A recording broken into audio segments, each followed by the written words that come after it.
Octanage Podcast, sua dose semanal de inspiração para empreender. Com você, time Octanage, Vinícius Faquineto e André Piazza.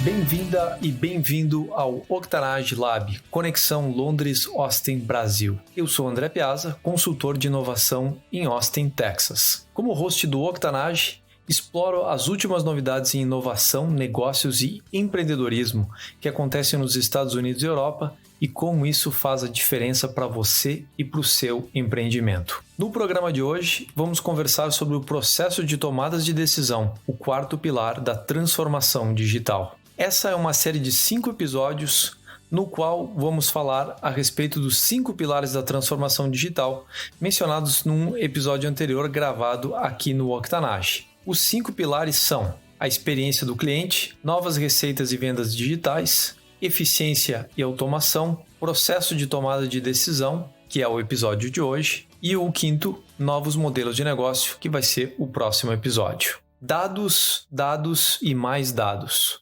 Um dos resultados mais palpáveis da revolução digital. Começamos a gerar, armazenar, distribuir e interagir com uma quantidade enorme de dados numa base diária. Estima-se que, em média, gerem-se 2 megabytes de dados por segundo para cada pessoa no planeta, totalizando 40 trilhões de gigabytes de dados disponíveis. Para se ter uma ideia, essa é a capacidade de armazenamento disponível em 5 trilhões de DVDs, ou seja, são mais de 700 DVDs para cada habitante do planeta com dados gerados até 2020. A revolução digital chegou em cada função dentro de uma startup e em cada departamento dentro de uma empresa.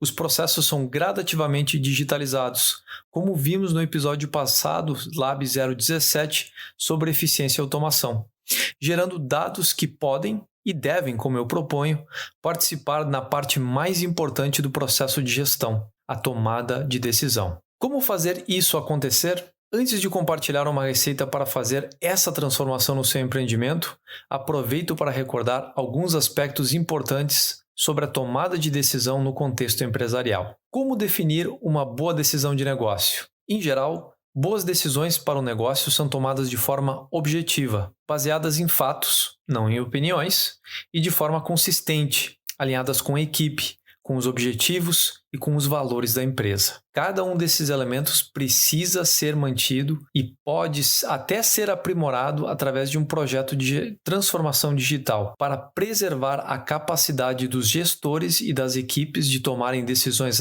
acertadas e ágeis para o seu negócio. As 5 etapas para a tomada de decisão na era digital. Número 1, coleta de dados. Número 2, montar os indicadores. Número 3, visualização e dashboards. Número 4, análise dos indicadores.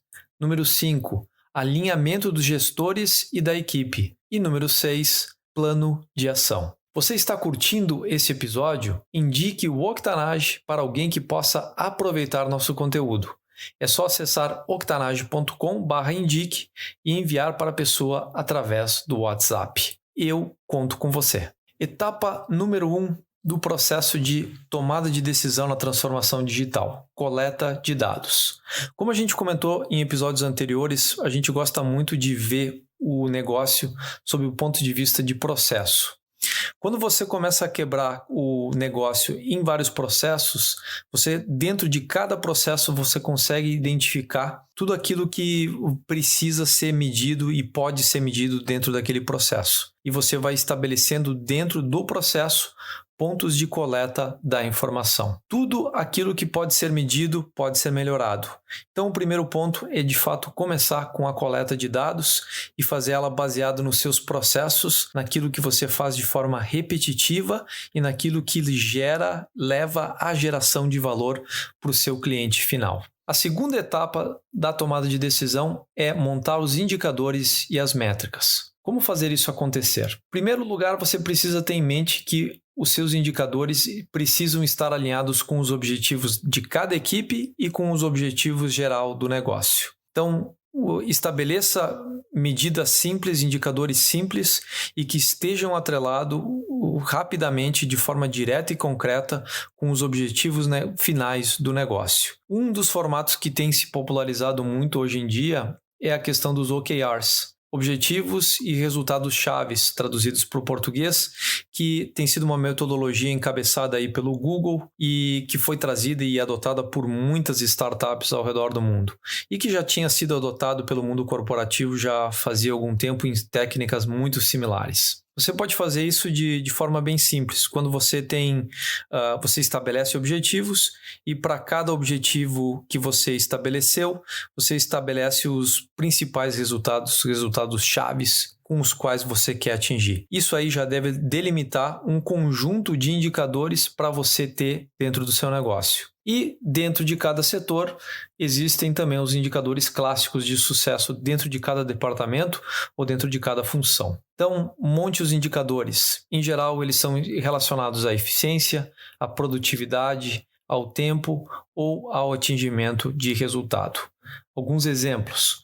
Em vendas, você pode ter indicadores sobre receita, margem, lucro, atingimento de cota para cada vendedor, valor médio obtido por cada ordem. Numa empresa de SaaS, você pode colocar o custo de aquisição do cliente, que é conhecido pela sigla em inglês como CAC, a receita média recorrente, em inglês é o MMR, clientes perdidos, que é conhecido como churn, e o valor do cliente ao longo da vida, que é o LTV. Essas métricas são as métricas básicas e a partir de cada métrica individualmente e de o relacionamento entre as métricas entre si, você consegue estabelecer se a sua startup de SaaS está dentro de um padrão, de um benchmark para o tipo de produto ofertado.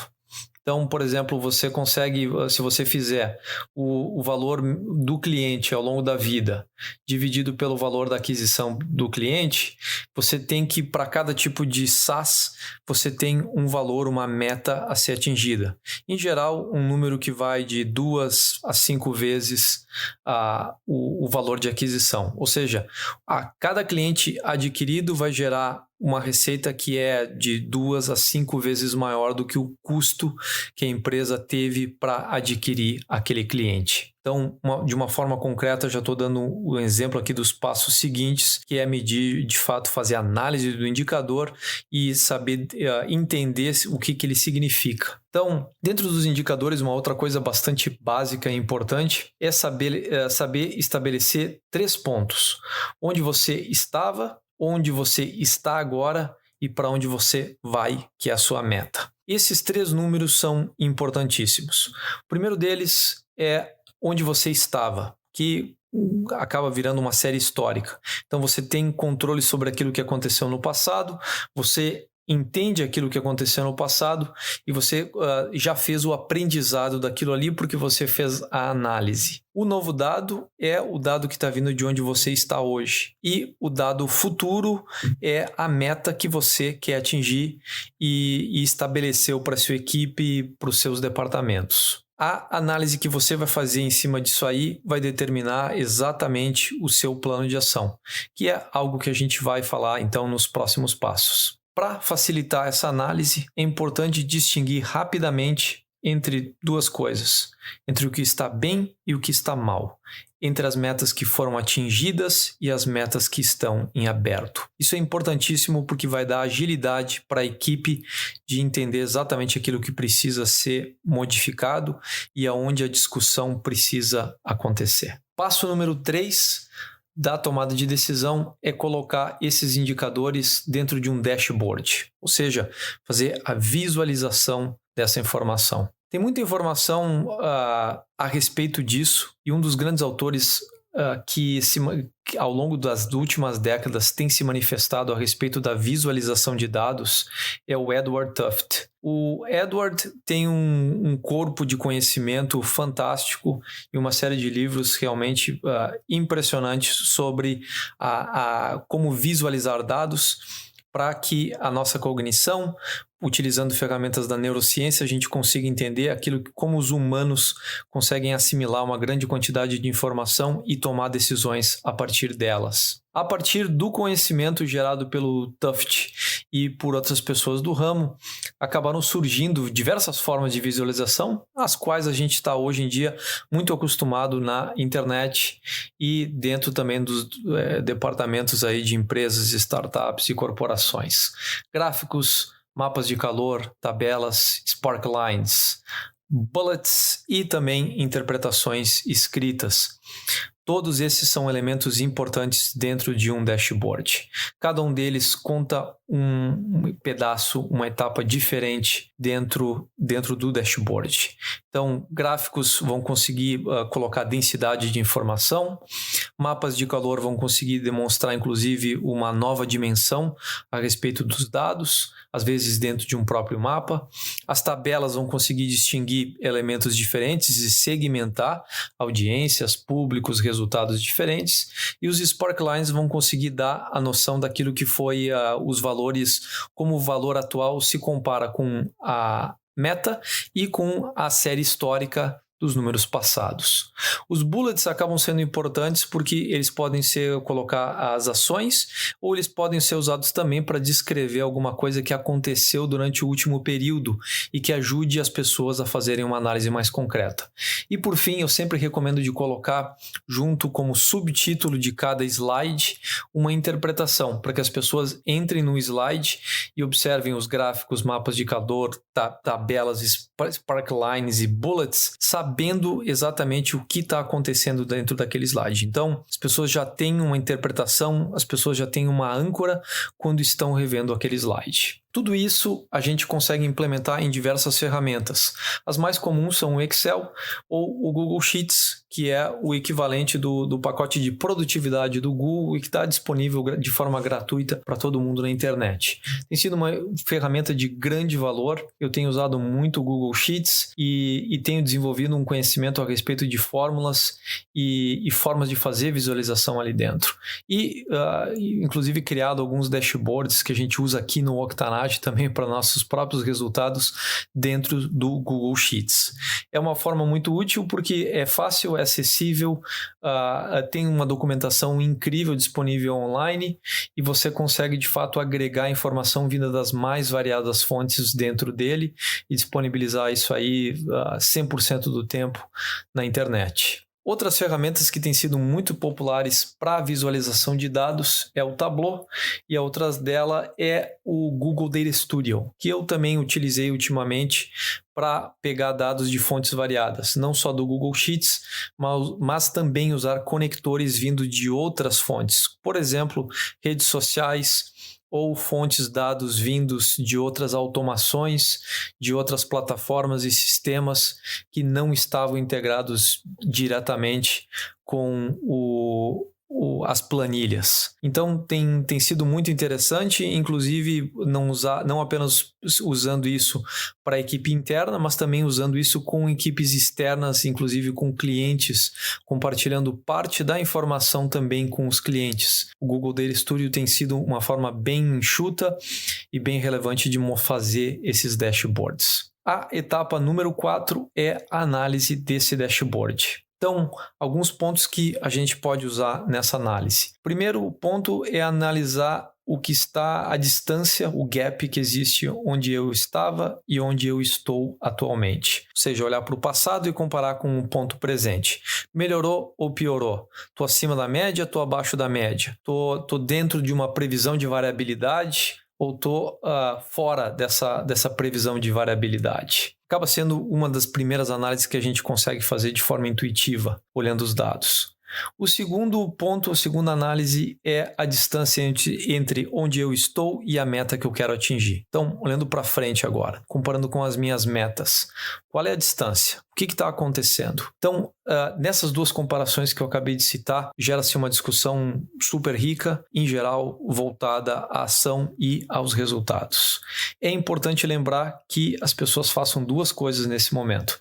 Se lembrar os atingimentos, ou seja, parabenizar a equipe pelos resultados atingidos e focar a discussão, ou seja, 80%, 90% da discussão, às vezes 95% da discussão tem que estar nas metas ainda em aberto, porque é aquilo que precisa ser resolvido, é aquilo que ainda precisa ganhar clareza e a equipe precisa ser informada, precisa ser alimentada com dados. A quinta etapa da tomada de decisão é o alinhamento dos gestores e da equipe. Esse é um lado 100% humano e que não pode ser excluído de um projeto de transformação digital. Resolver as divergências de entendimento daqueles dados dentro da equipe. A dica aqui é importantíssima, alimente continuamente a sua equipe com informações e com motivação e com inspiração, para que cada pessoa saiba orientar o seu trabalho individual e o trabalho dos seus colegas,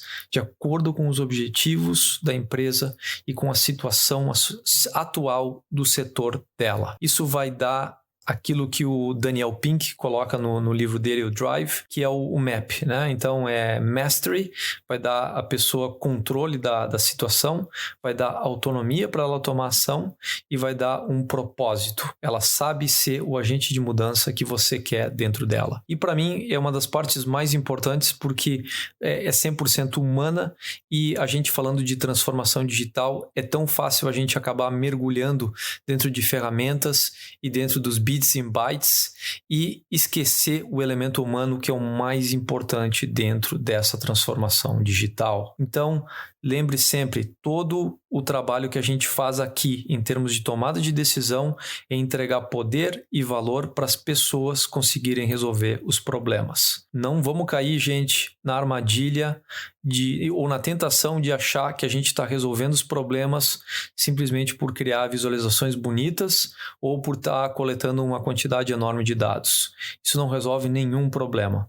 O que resolve o problema dentro de uma empresa são as pessoas e elas que precisam estar capacitadas e inspiradas. Dica de ouro da transformação digital. Um outro ponto que eu também quero aproveitar e falar com vocês é a respeito da diferença entre ser guiado pelos dados, que é conhecido como data driven, ou de ser informado pelos dados, que é o Data Informed. No início da revolução digital, as pessoas falavam muito sobre ser data-driven. E tem muita gente ainda que você vai encontrar falando a respeito disso. Essa aqui é uma outra tentação. A tentação de achar que simplesmente observando os dados e os fatos, você imediatamente vai saber qual a decisão a ser tomada. Por isso que na etapa anterior, na etapa número 4 da análise dos dados, eu coloquei apenas algumas das técnicas. Mas é importante lembrar que, no final das contas, esse é um processo humano e o alinhamento e a análise de um conjunto de informações, inclusive, que às vezes não estão presentes dentro do dashboard e que precisam fazer parte do contexto dele, também faz parte disso. E é por isso que é mais importante você ser informado pelos dados, que é o Data Informed, do que ser simplesmente guiado pelos dados. Guiado pelos dados é a parte da automação que a gente falou no episódio anterior e a gente deixa isso para os robôs. A gente deixa para os humanos a parte da inteligência, a parte de resolver conflitos, de ganhar alinhamento e principalmente a parte de inspirarmos uns aos outros. E finalmente a sexta etapa, que é o plano de ação, o que de fato transforma o negócio e aquilo que dá poder não apenas para a equipe de tomar ação, mas que dá poder para os gestores fazerem aquilo que eles fazem melhor, que é tomar decisões, como sempre fizeram historicamente.